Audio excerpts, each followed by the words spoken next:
우리가 이미 살펴본 것처럼 에베소서 1장은 삼위일체 하나님이 우리의 구원을 위해 어떤 일을 행하셨는가 하는 것을 중심 주제로 삼고 있습니다. 아버지 하나님이 하신 일이 무엇이며 예수님이 하신 일이 무엇인지, 그리고 오늘이 이 세 개 시리즈 중에 마지막 마무리입니다. 성령님이 하시는 일, 하신 일이 무엇인가?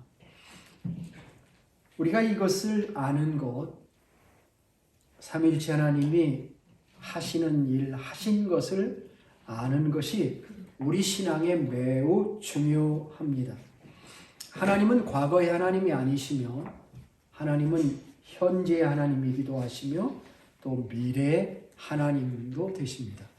하나님은 창조 이전에도 하나님이셨고 인간의 몸을 입고 1세기에 오신 성육신하는 하나님이기도 하셨고 두 시대에 동일하게 존재했으며 지금도 존재하셨고 일하시고 일하실 삼위일체 하나님이십니다. 성령님이 누구신가 하는 것은 성경 전체를 통해서 봐야 되겠지만 우리가 에베소서를 공부하고 있기 때문에 에베소서 안에서 그 리소시스를 찾아볼까 생각합니다. 에베소서를 읽어보니까 에베소서에는 성령님에 대해서 11군데에서 언급하고 있는 것을 보았습니다. 일부를 몇 가지 참고하면서 성령님에 대한 기본적인 이해를 한번 해보도록 하겠습니다. 먼저 4장에 보면은 4장 4절에 이런 말씀이 나옵니다. 몸이 하나요 성령도 한 분이시니. 야, 성령님은 한 분이시구나. 한 인격이시구나. 에베소서 4장 30절의 말씀을 보니까 하나님의 성령을 근심하게 하지 말라. 그 안에서 너희가 구속의 날까지 인치심을 받았느니라. 무슨 말입니까? 하나님의 성령은 근심도 하시나? 우리하고 똑같은 면이 있죠, 그죠? 인격이기에. 그리고 근심만 하시는 분이 아니고 구속의 날까지 인치심을 받았다. 그 인치심의 효력이 구속의 날까지. 여기서 구속의 날은 내가 구원받은 날을 의미하는 게 아니라 마지막 날. 하나님의 구원이 완성되는 그 새로운 하나님의 세계가 이루어지는 그 마지막 날. 인류의 종말과 그 마지막 날을 얘기하는 거죠. 우리가 인격을 얘기할 때에 지정의라고 그러죠. 지성과 감정과 의지를 가지고 있는 게 인간이다. 이렇게 얘기합니다. 지성, 감정, 의지 세 가지 중에 어떤 게 더 강조되어 있느냐에 따라서 저 사람은 아주 냉철한 사람이다. 혹은 정이 많은 사람이다. 또 의지력이 아주 강한 사람이다. 이렇게 표현을 할 수 있는 거죠. 그러니까 4장에 나오는 이 말씀을 통해서 보면은 성령님은 지성과 감정과 의지를 가지신 분이로구나 하는 것을 얘기하는 거죠. 근심도 하시는구나. 우리가 하나님 생각할 때 하나님은 근심도 하셔야 철학적 하나님이어서 너무 무서운 하나님이어서 우리하고는 전혀 교류가 없는 공감대가 없는 그런 하나님이 아니시다. 자, 2장에 가보면은 이런 말씀이 있습니다. 에베소서 2장 22절 기억하기 좋죠? 2장 22절에 너희도 성령 안에서 하나님이 거하실 처소가 되기 위하여 그리스도 예수 안에서 함께 지어져 가느니라. 자, 이 구절이 왜 중요하냐면은 성령 안에서라는 말이 그리스도 예수 안에서라는 말과 함께 등장하죠. 그죠? 뭐가 암시되어 있습니까? 예수님과 성령님의 동역이 암시되어 있는 구절이에요. 이런 관점에서 오늘 본문인 에베소서 1장 13절 14절을 살펴보고자 합니다. 이 구절도 역시 예수님과 성령님의 동역에 대해서 이야기를 하고 있습니다. 오늘 말씀의 그 안에서 계속 반복하고 있죠. 그 안에서의 그는 누굴까요? 그는 예수님이죠. 그래서 영어 성경에 보면은 in him 혹은 in Jesus Christ 이렇게 표현되어 있습니다. 아, 예수님과 성령님이 함께 일하고 있구나 하는 것을 우리가 이 구절에서 볼 수가 있는 거죠. 중요한 포인트입니다. 오늘 본문은 2절밖에 안 되는 짧은 절입니다만은 이 짧은 2절 속에는 성령 하나님이 행하시는 3가지 일이 설명되어 있기도 합니다. 그 점을 살펴보면서 은혜를 얻으려고 합니다. 자, 첫 번째 생각할 것은 듣고 믿는 일에 참여하시고 인을 쳐주시는 성령님이라는 말씀입니다. 그 안에서 너희도 진리의 말씀 곧 너희의 구원의 복음을 듣고라는 말이 있죠. 그 안에서 또한 믿어라는 말이 있죠. 듣고 믿어. 듣는다, 믿는다. 그 다음에 성령으로 인치심을 받는다. 인치심을 받는다. 이 3가지 동사가 나와 있죠. 자, 믿으려면 들어야 되죠. 들음과 믿음의 상관관계를 성경은 가끔 우리에게 말씀해주고 있습니다. 로마서 10장 17절의 말씀을 생각나게 하죠. 로마서 10장 17절에 보면은 이렇게 되어 있습니다. 그러므로 믿음은 들음에서 나며 들음은 그리스도의 말씀으로 말미암았느니라. 자, 믿음은 어디서 나와요? 들음에서 납니다. 그런데 아무것이나 들어서 나는 게 아니라 그리스도의 말씀을 들어야 합니다. 이 순서입니다. 믿음은 들음에서 나고 그리스도의 말씀을 듣는 데서 나오는 것이다 라고 얘기를 하고 있습니다. 그러나 들어도 안 믿는 일이 생기죠. 그렇기 때문에 그리스도의 말씀을 듣고 믿는 것이 은혜고 은총입니다. 그런데 오늘 본문 말씀은 이렇게 얘기하고 있는 겁니다. 다른 중요한 포인트는 듣고 믿는 일에도 성령께서 관여하고 계신다 라고 하는 말입니다. 듣고 믿어 성령으로 인침을 받는다는 말이 그겁니다. 예수님의 역할이 그의 말씀을 듣고 믿게 하는 것이라면 그것을 확실히 도장 찍는 것이 성령님의 역사라는 겁니다.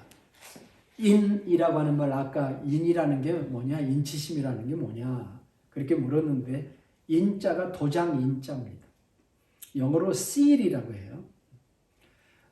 인친다는 뜻은 특정 개인이나 기관을 나타내는 직인이나 인장이나 도장 같은 것을 의미하는 것입니다.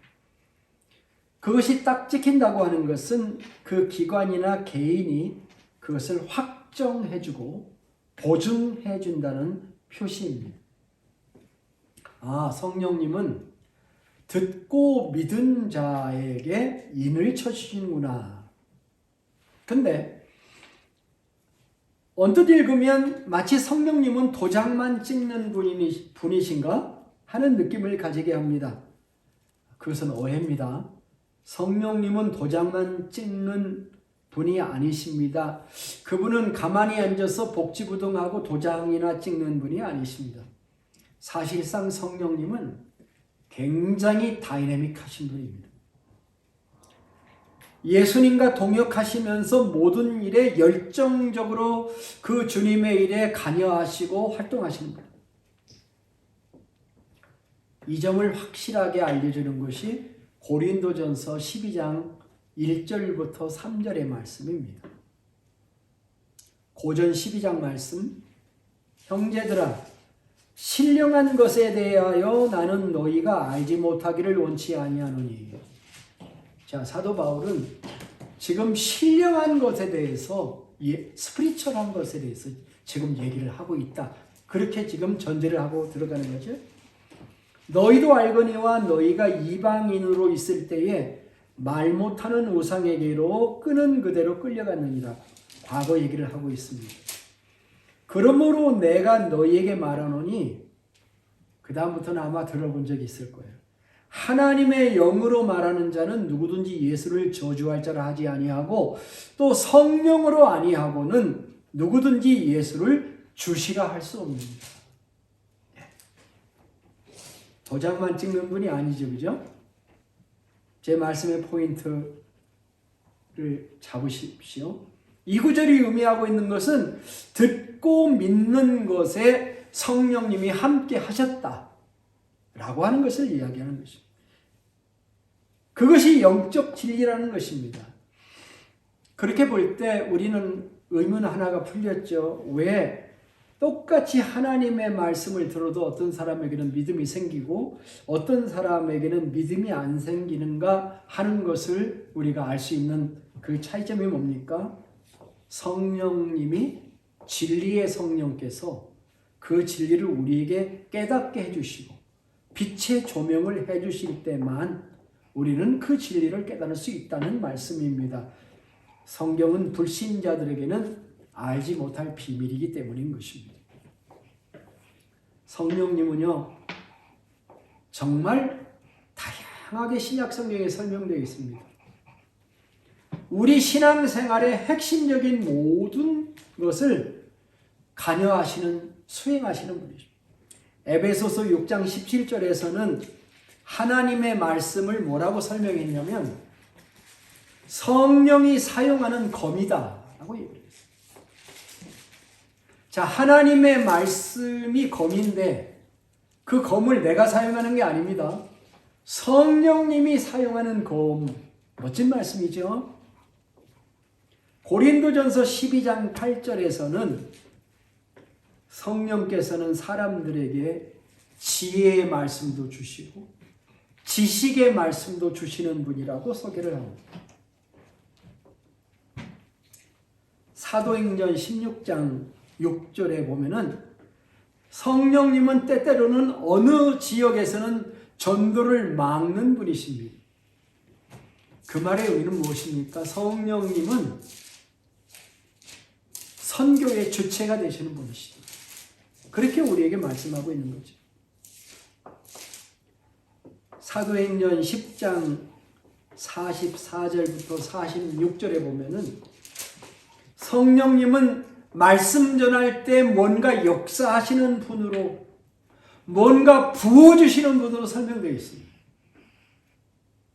베드로가 이 말을 할 때에 성령이 듣는 모든 사람에게 내려오시니 베드로와 함께 온 할례받은 신자들이 이방인에게도 성령 부어주심으로 말미암아 놀라니 이는 방언을 말하며 하나님 높임을 들음이로라 이렇게 말씀하고 있습니다.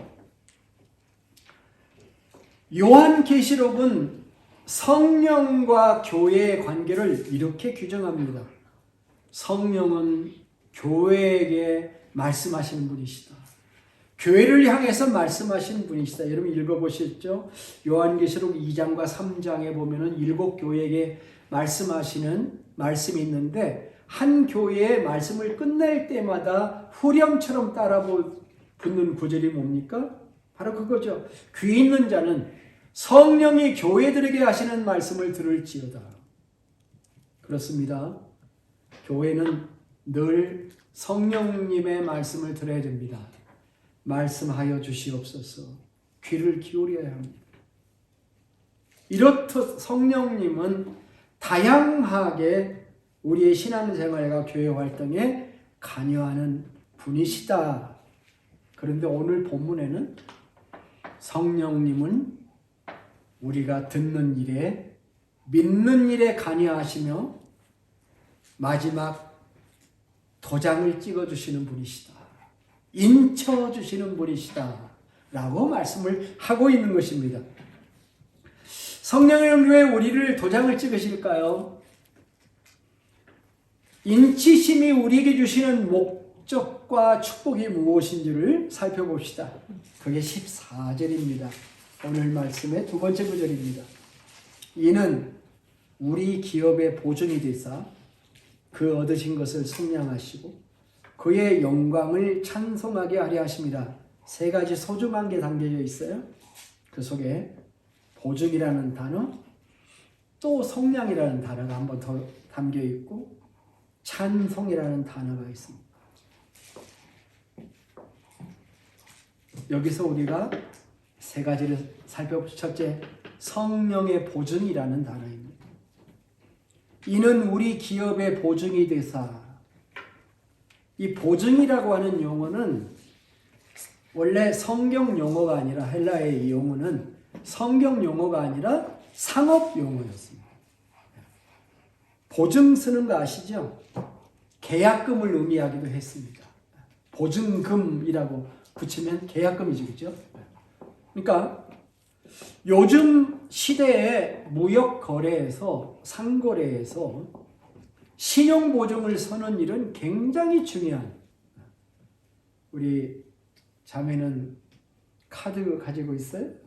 그것도 신용카드라고 그렇게 불리죠. CD, 크레딧 카드라고 하는 게 뭡니까? 신용카드죠. 신용을 보증해주는 카드예요. 그 회사가 이 사람을 보증해준다, 그런 얘기잖아요. 얼마 전에 강원도에서 큰 사건이 하나 났었죠. 레고랜드라고 하는 그 테마파크가 있었는데, 그 강원도가 지급 보증을 썼었는데 지급 보증을 철회하자 자본시장 내에 그 지자체 지급 보증 채권이 대한 불신이 확산되면서 한국 경제 전체가 흔들리는 그런 사건이 있습니다. 이게 성령께서 우리를 보증해 주신다는 거예요. 자, 하나님이 나를 자녀로 삼으셨다 믿을 수 있어요? 나를 거룩한 자녀로 삼는 게 하나님의 플랜이다. 그런데 예수님이 피 흘려 죽으심으로 구속 죄사함을 내가 받았다. 그리고 우리는 하나님의 기업이 되었다. 이걸 누가 보증 서느냐는 거야. 예? 이걸 누가 보증한다는 거예요? 우리의 운명을 누가 보증한다는 겁니까? 성령님이 보증한다는 이 말씀을 지금 하고 있는 겁니다. 그는 우리가 하나님의 말씀을 듣는 일과 믿는 일과 구원의 확신을 가지는 일에 강력하게 개입하시는 겁니다. 인을 치는 것은 확신과 관련됩니다. 최종적으로 인을 칩니다. 여러분, 저도 이 집을 살 때에 참 사인 참 많이 했습니다. 집을 사보신 분은 알 거예요. 사인을 30-40개나 아마 하는 것 같습니다. 사인하고 나면 끝난 겁니다. 그렇죠? 최종 확인을 하는 것입니다. 그게 성령님이 인을 치신다는 거예요. 이 사람은 하나님의 자녀고 하늘나라 기업이다. 사인해 주신다는 거예요. 우리는 성령 하나님이 하시는 이 일을 감사해야 됩니다. 내가 알던 모르던, 내가 그분이 성령님이었는지 알았던 모르던 것과 상관없이 성령 하나님께서는 그 일을 지금까지 해오셨다고 하는 사실을 우리가 깨달을 때 우리는 감사와 찬양을 하나님께 돌리지 않을 수가 없습니다. 두 번째, 성령님의 속량하심입니다. 1장 14절 한 절을 인용할 때 세 부분이 있으면 앞부분을 A라고 그러고 가운데를 B라고 그러고 뒤를 C라고 그럽니다. 14A 하면은 14절의 앞부분이구나. 비하면 가운데 부분입니다. 그래서 14절의 비를 한번 보세요. 그 얻으신 것을 속량하시고 라는 말씀의 의미입니다. 여기서 그 얻으신 것이 누구냐? 예수님이 십자가의 죽으심으로 말미암아 얻으신 게 누굽니까? 우리죠. 그리스도입니다. 그런데 그 얻으신 것을 속량하시고 다시 속량한다는 그런 의미를 생각해 볼 수가 있습니다. 구속한 하나님의 자녀들을 우리가 하나님의 나라에 갈 때까지, 하나님께서 이 땅에 오실 때까지, 구원의 완성이 되는 날까지 계속 속량하고 죄사함을 주신다는 말씀으로 저는 이 본문을 이해했습니다. 이것이 앞에서 인용한 에베소서 4장 30절에 하나님의 성령을 근심하게 하지 말라. 그 안에서 너희가 구속의 날까지 인치심을 받았느니라. 그랬죠? 구원받을 날까지 인치심을 받았다는 게 아니라 그랬죠? 구속의 날은 미래에 완성될 구원의 날을 의미합니다. 성령님은 근심하신다고 그랬습니다. 우리를 구속의 날까지 바라다 보면서 우리를 케어하고 계시는데, 그 성령님이 근심을 하시는데 언제까지 하시느냐? 구속의 날까지 하신다는 의미도 담겨져 있다고 생각합니다. 그런데 그분은 근심만 하시는 분이 아닙니다. 염려만 하시는 분이 아니에요. 그는 무언가를 하십니다. 뭐를 했을까요? 로마서 8장 26절 27절입니다. 참 좋아하는 구절인데, 이와 같이 성령도 우리의 연약함을 도우시나니 우리는 마땅히 기도할 바를 알지 못하나 오직 성령이 말할 수 없는 탄식으로 우리를 위하여 친히 간구하시느니라. 마음을 살피시는 이가 성령의 생각을 아시나니 이는 성령이 하나님의 뜻대로 성도를 위하여 간구하심이니라. 성령님은 근심만 하시는 게 아니라 뭘 하신다고요? 우리를 도우신다고 했어요. 어떻게 도운다고요? 기도하신다고 했어요. 그런데 어떻게 기도하신다고요? 말로 할 수 없는 탄식으로 기도하신다. 우리는 단 한 번의 믿음으로 영단번이라고 그러죠. 영원한 구원을 얻은 자가 되었습니다. 그것이 도장 찍는 것입니다.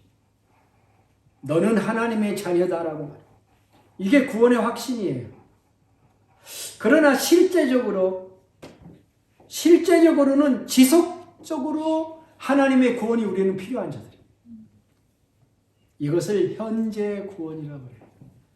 우리는 과거에 어느 한순간 예수 믿어서 구원받아서 영원한 하나님의 자녀가 되었고 인침을 받았습니다.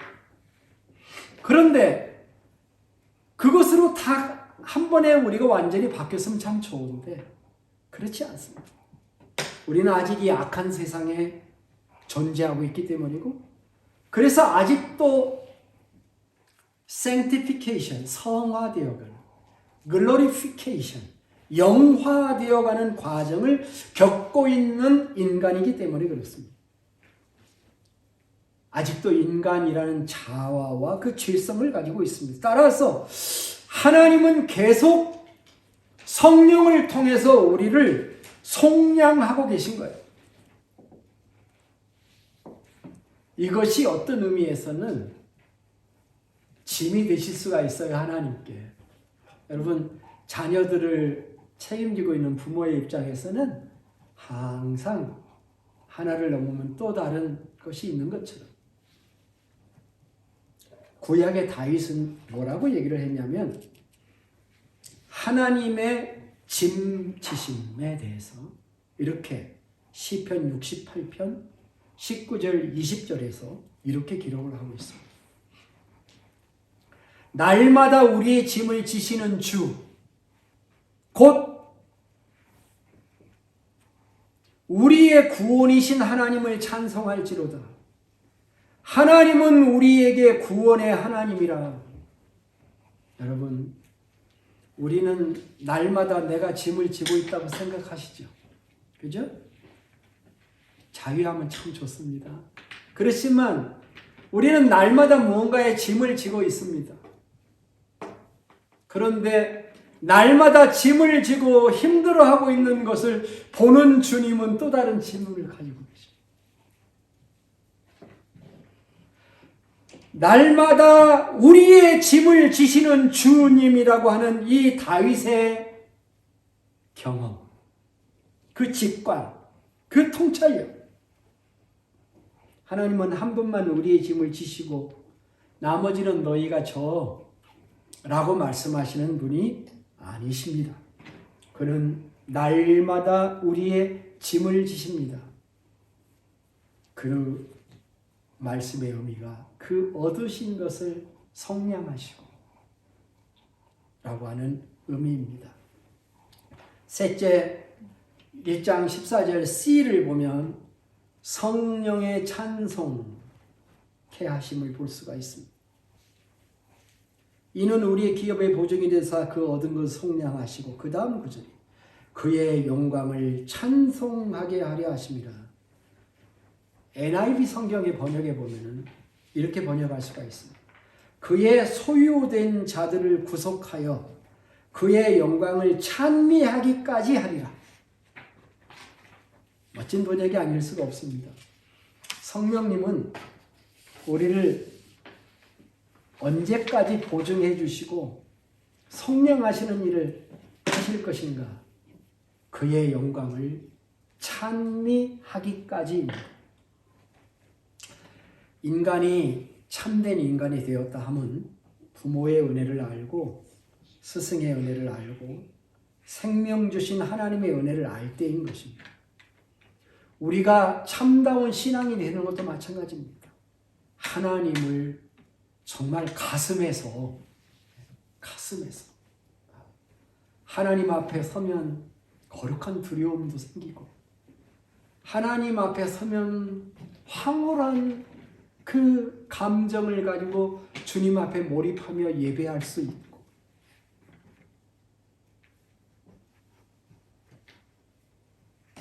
우리는 지난 3주간 삼위 하나님이 우리에게 행하신 놀라운 일들을 살펴보았습니다.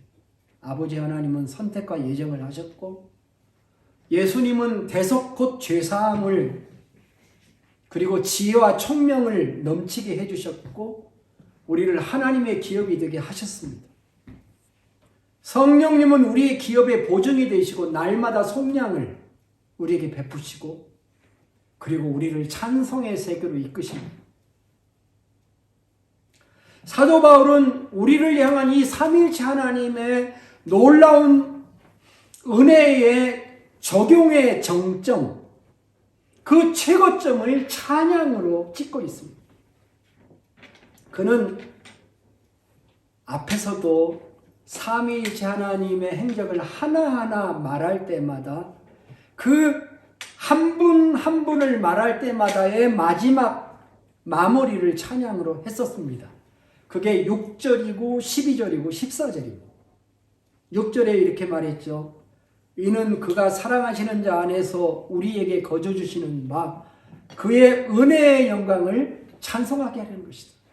하나님의 예정과 선택을 왜 하셨냐? 하나님의 자녀를 거룩한 자녀로 왜 만드셨냐? 찬송하게 하려.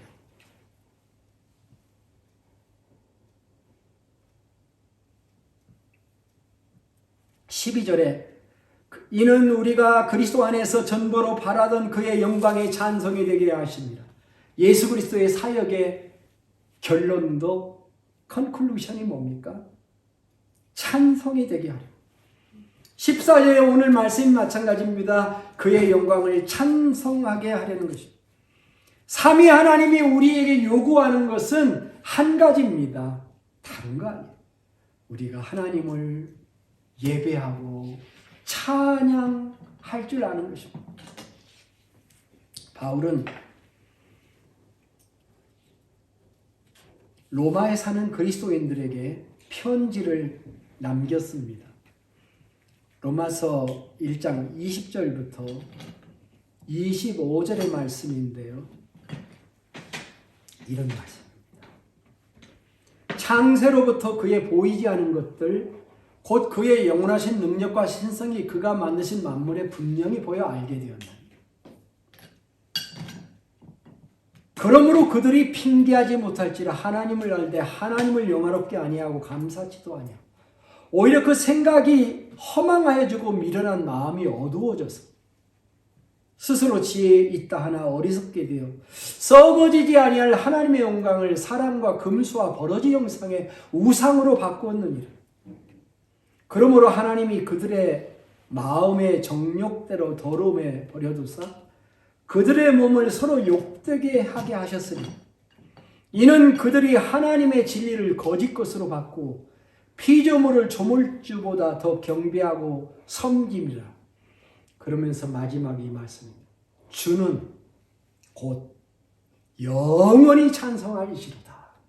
아멘. 우리는 삼위일체 하나님이 우리에게 베푸신 이 놀라운 은혜를 아직 다 이해하지는 못합니다.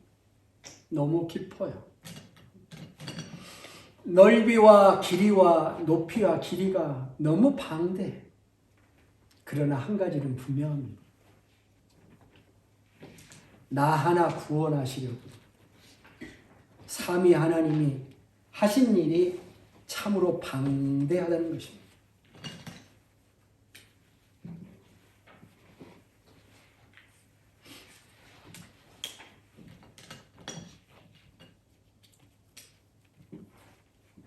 시간으로는 영원에서 영원까지 이르고 수천 년 수만 년 동안 삼위 하나님이 계획하시고 예수님이 성취하시고 성령님이 감화 감동의 활동을 하고 계심.